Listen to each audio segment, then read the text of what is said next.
என்றும் நான் செல்ல மாட்டேன்.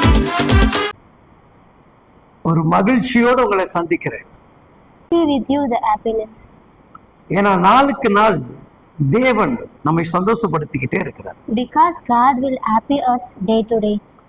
ஊழியத்துல நிறைய தேவ பிள்ளைகள் எடுத்து பயன்படுத்தி வைக்கிறார். God will raise many of the God children in our ministry. அநேக தேவ பிள்ளைகள் மிகப்பெரிய கல்வி ஞானம் உடையவர்களாக இருக்கிறார்கள். Many of the God children is great in their studies.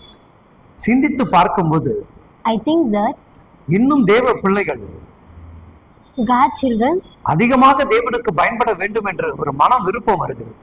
they will more help for God. ஆவியானவர் Holy Spirit நம்முடைய பிள்ளைகளுக்கு our children எவ்வளவு பெரிய ஞானத்தை கொடுத்திருக்கிறார். how much they give knowledge for our children. உங்க பிள்ளைகள் சாதிக்க வேண்டும் என்று கர்த்தர் விரும்புகிறார். Your children going to be achieved. இது எப்படி நடக்கும்? How it will happen? இது தேவனால் மட்டும்தான் நடக்கும். It happened by the God. அதற்கு நான் என்ன செய்யணும் brother? What I do for that brother? சொல்லுங்க பிரதர். Say brother. நீங்க கூப்பிடுறது என் காதுல கேக்குது. I hear your callings. என் பிள்ளைகளை எப்படி கர்த்தருக்குள்ள பயன்படுத்தணும்? How I use my children to God. ஒருவேளை உங்க பிள்ளைகளை எங்கேயும் எடுத்து பயன்படுத்தாத ஒரு சூழ்நிலை காணப்பட்டால் You think your children are not used for the God? எங்களை தொடர்பு கொள்ளுங்கள். You calling us. நிச்சயமா அவர்களையும் ஊழியத்துல எடுத்து பயன்படுத்துவோம். Definitely we use your children. ஆனா அதுக்கு எல்லாத்துக்கும் அடிப்படையான ஒரு காரியம் உண்டு. The basics reason for that. 1 யோவான் 3ஆம் அதிகாரம் 21வது வசனங்கள் இவ்விதமாக சொல்லுகிறது. 1 John chapter 3:24 verse says like that. பிரியமானவர்களே, நம்முடைய இருதயம் நம்மை குற்றவாளி என்று தீர்க்காது இருந்தால் நாம் தேவனிடத்தில் தைரியம் கொண்டிருப்போம். Beloved, if your heart does not condemn us, we are confident before God. என் இருதயத்துல எந்த குற்றம் இல்லைனால ஏசப்பாட்ட ரொம்ப நெருங்க முடியும். I will give close to the God if my heart has no condemn. அப்ப ஏசப்பா என்னை இன்னும் அதிகமாக எடுத்து வல்லமையா பயன்படுத்துவார். So that God will use me in many of them. ஒரு அருமையான குழந்தை என்னை பார்த்து சொன்னது. A beautiful children say me. ஒரு நடந்த காரியம். It's true happened. அந்த மகள் சொல்லும் பொழுது The girl says like that. என் இருதயத்திலே தேவனுக்கு நன்றி சொல்லினேன். I will happy through my heart.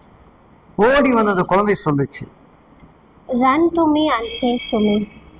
உங்க கூட ஏசப்பா கூட வந்துட்டு இருக்கிறத நான் பார்க்கிறேன்னு சொல்லுச்சு. The Jesus travel with you I see.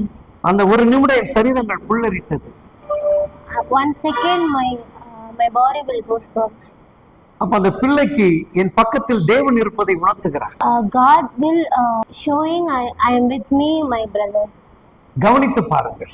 Listen.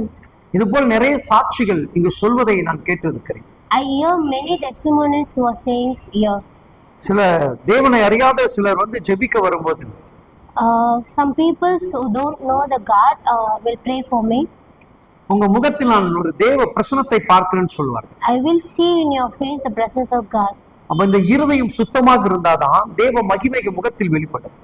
If a heart is pure, the presence of God will in your face. என் அன்பான தேவ பிள்ளைகளே, My dear God children, எப்பொழுதும் ஒரு இருதயத்தை சுத்தமாக வைத்துக் கொள்ளுங்கள். always keep your heart pure. நீங்கள் எப்பொழுது கிறிஸ்துவுக்காக பயன்படுகிறவர்களாக மாறுங்கள். Always you use for the God Jesus. நம்மை நடத்துகிற தகப்பனுக்கு பிரியமுள்ளவர்களாக மாறுங்கள். Always favor to the God who will guide us. நீங்க யாரை குறிச்சு பயப்படாதீங்க. Don't fear about anyone. இயேசுவின் நாமத்தினால் உங்களால ஜெயிக்க முடியும். You will have victory in the name of God Jesus. இயேசுடைய நாமத்தினால் உங்க உலகத்தை உங்களால ஜெயிக்க முடியும். You will victory in the world through the name of the God Jesus. ஆனா உங்களுடைய இருதயம் கிறிஸ்துவுக்குள் பிரியமாக இருக்கணும். But your heart is pure in Jesus Christ. அந்த இருதயத்துக்குள் ஒருத்தர் வாசம் செய்து கொண்டிருக்கிறார். God will live in your heart. அவர் உங்களை புரிந்து கொண்டால் போதும். Will understand. மற்றவர்கள் புரிய வேண்டும் என்று எண்ணிக்கொள்ளாதே. Don't think many of them understand me. உன்னை படைத்தவர் உன்னை அறிஞ்சா போதும்.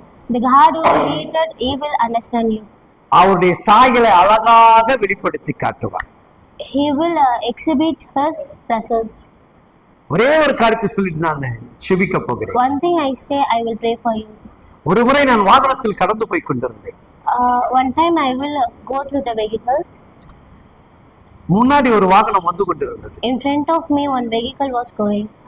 நான் சட்டென்று I'm பிரேக் அடித்தேன். break that situation. அந்த வாகனத்தில் கர்ப்பத்தை சுமந்த ஒரு மகள் கடந்து வந்திருந்தார்கள். The woman carrying whom he was going in front of me on that vehicle. என் ஆண்டவர் என் இருதயத்தில் ஒரு பாரத்தை சொன்னார். The God will put a word in my heart. தகப்பனே, அந்த வாகனத்தில் இருக்கிறவர்களுக்கு எதுவுமே நடந்துவிடக் கூடாது, பாதுகாத்துக் கொள்ளுங்கள் சொன்னேன். God, please protect in the front of the woman who going in the vehicle. என் வண்டிக்கு அந்த வாகனத்துக்கும் இடையில ஒரு பெரிய கேப் இருந்ததை நான் பார்த்தேன். The great gap in between my vehicle and that vehicle. இது எப்படி நடந்தது என்று எனக்கு புரியவில்லை. I don't understand why it has happened. அந்த ஜெபத்தை அழகாக தேவன் கேட்டார். God heard that prayer. உள்ள இருந்த அந்த தாய் ஓடி வந்தாங்க. Who was going inside that? ஐயா, நீங்க சொன்ன வார்த்தை Brother, you say the word. எங்க காதுக்குள்ள பயப்படாதே பயப்படாதே என்று கேட்ட ஒரு சத்தம் கேட்டது. Don't fear ear in her ear. அப்ப நம்மை நேசிக்கிற தேவன் God who loved me, பிறரையும் நேசிக்கிறார். he loved others. அதை கேட்ட இருதயமாக மாறுங்கள். Change your heart like that. கர்த்தர் உங்களை ஆசீர்வதிப்பார். God will bless you. Amen. Amen.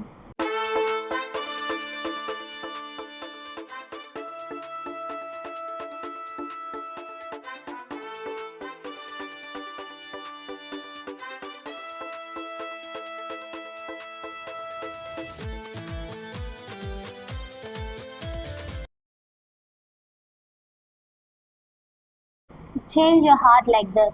கர்த்தர் உங்களை ஆசீர்வதிப்பார். God will bless you. Amen.